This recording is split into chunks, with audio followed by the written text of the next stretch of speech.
Pablo Solon was formerly Bolivia's ambassador to the United Nations and chief negotiator on climate issues.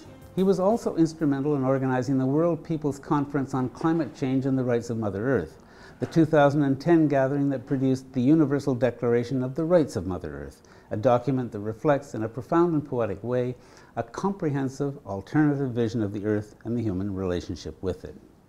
A lifelong social activist, Pablo Solon is now the Executive Director of Focus on the Global South, based in Bangkok, Thailand. For me, it has been a very important opportunity to live in Southeast Asia. In Focus on the Global South, we have offices in India and in the Philippines, so I was able to see a different reality. And that gives you a more global perspective. And sometimes to take some distance from your own reality helps you understand more your own reality. And that is what has happened. But I must say that my heart is always in Bolivia.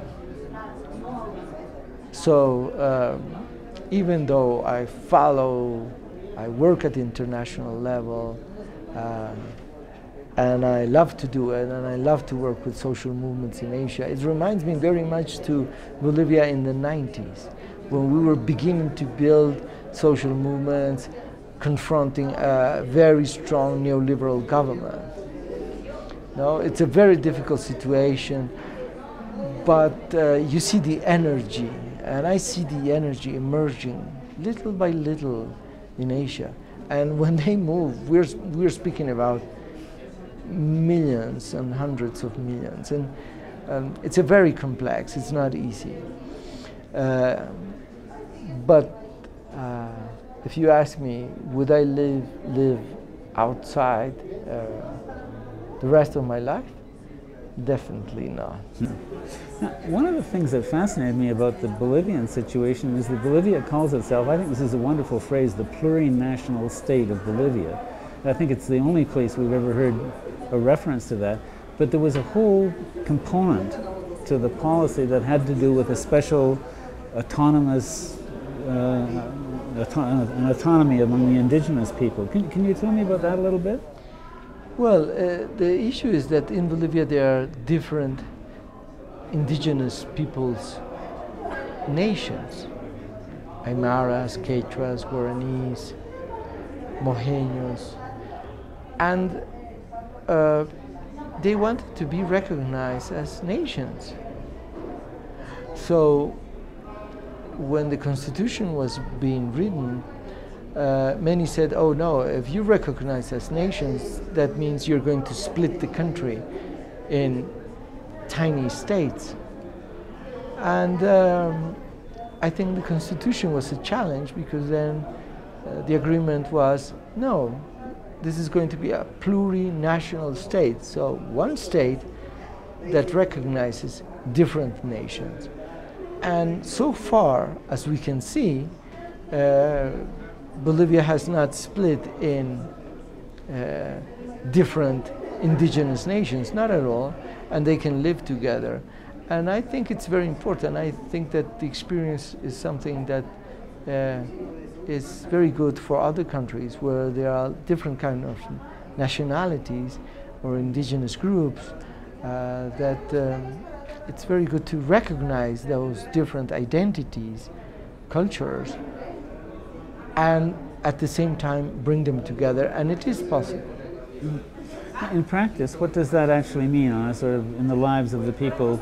If I'm in one indigenous nation and you're in another, what sorts of things would we be concerned with within our own nation, and what within the state? In the case of Bolivia? Well, in the case of Bolivia, in reality, it means that your language is respected, no? It means your authorities in your territory are respected. The way you govern your justice is respected, your practice, your country, your culture. So, but there has never been, in the case of Bolivia, a deep fight between indigenous groups that oh no, this is my territory, you cannot come in.